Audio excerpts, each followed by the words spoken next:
আসসালামু আলাইকুম। আপনারা সকলে কেমন আছেন? আশা করি সবাই ভালো আছেন। তো বন্ধুগণ, আমিও মোটামুটি ভালো আছি আপনাদের দোয়ায়। তো দেখেন, ঈদ চলে গেল।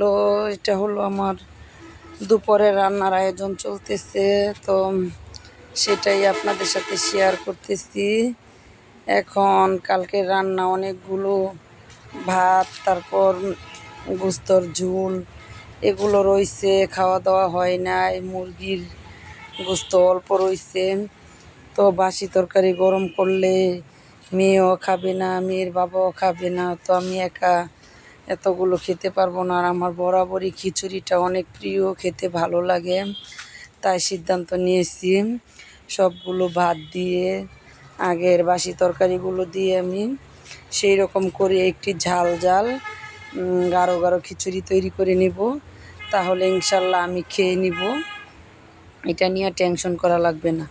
তো খাবার কিন্তু অপচয় করা ভালো না, অপচয়কারীকে কি আল্লাহ পছন্দ করে না। রিজিক কিন্তু আল্লাহ পাকের দান, তো সেজন্য রিজিক নষ্ট হোক এটা আমি চাই না, কখনোই চাই না। আমারও অল্প কয়টা ভাত থাকলে আমি যত্ন করে রেখে দিই, সকালবেলা হয়তো ভাতের সাথে দিই, কিংবা আমি খালি খেয়ে ফেলি, কিংবা আমি খিচুড়ি রান্না করি। একটা না একটা পর্যায়ে করে আমি এটা হালাল করে দিই। অপচয় আমার পছন্দ না, আমি এটা করি নাই ছোটোবেলা থেকে। অপচয় কিন্তু শয়তানের ভাই। তো সেজন্য দেখেন, আমি পাতিলের মধ্যে তেল দিয়ে দিলাম, পেঁয়াজ কুচি দিয়ে দিলাম, একটু ভাজা ভাজা করে এখন গরম মশলা দিয়ে দিছি। তারপর এটা একটু ভাজা ভাজা করে অন্য মশলা দিয়ে দিব। তো আশা করি আপনাদের ভালো লাগবে। বন্ধুগণ, ভিডিওটা দেখতে থাকেন। আর সবচেয়ে বড় কথা হলো, আমি তো একদম গ্রামের মানুষ, একদম সাদামাটা মানুষ। আমার এখানে আপনারা দেখার মতো তেমন কিছুই পাবেন না। সরি, আইডিটা খুলছি মনের শখে। তারপর এখন তো আপনাদেরকে কি দেখাবো, আমার তো এরকম তেমন কোনো কিছু নেই। তারপরও আপনাদের মাঝে আসি, সবারই তো একটা আশা আকাঙ্ক্ষা থাকে।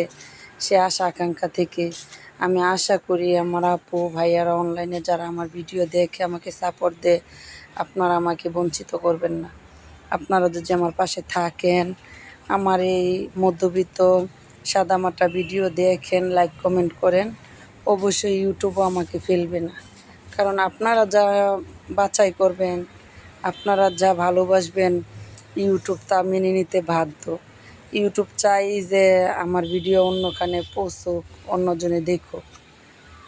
তো সেজন্য আপনাদের কাছে আমি মিনতি করতেছি, আমার ভিডিও প্লিজ ফুল দেখবেন, কেউ স্কিপ করবেন না। যেহেতু আমার ওয়াচ টাইম অনেক বাকি, সেজন্য যাতে আমি আপনাদেরকে আনন্দ দিতে পারি আর একটু ভালো ভিডিওর কোয়ালিটি আপনাদের সামনে নিয়ে আসতে পারি, আমার উৎসাহটা যাতে ধীরে ধীরে বাড়তে থাকে।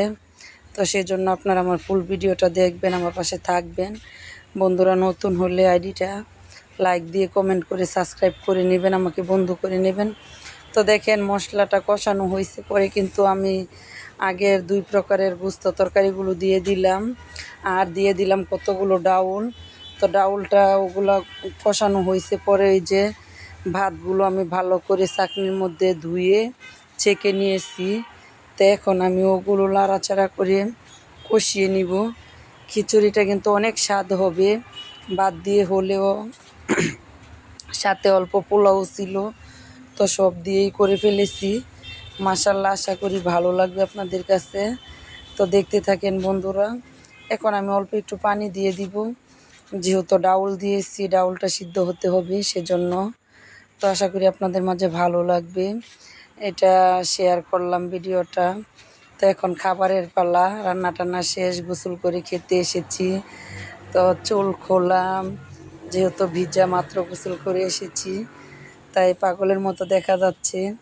আশা করি আপনাদের ভালো লাগবে। তো আমার ভিডিওটা ফুল দেখবেন, পাশে থাকবেন, বিথির রান্নাঘরের পাশে থাকবেন, সাথে থাকবেন। তো আজ এ পর্যন্ত, আল্লাহ।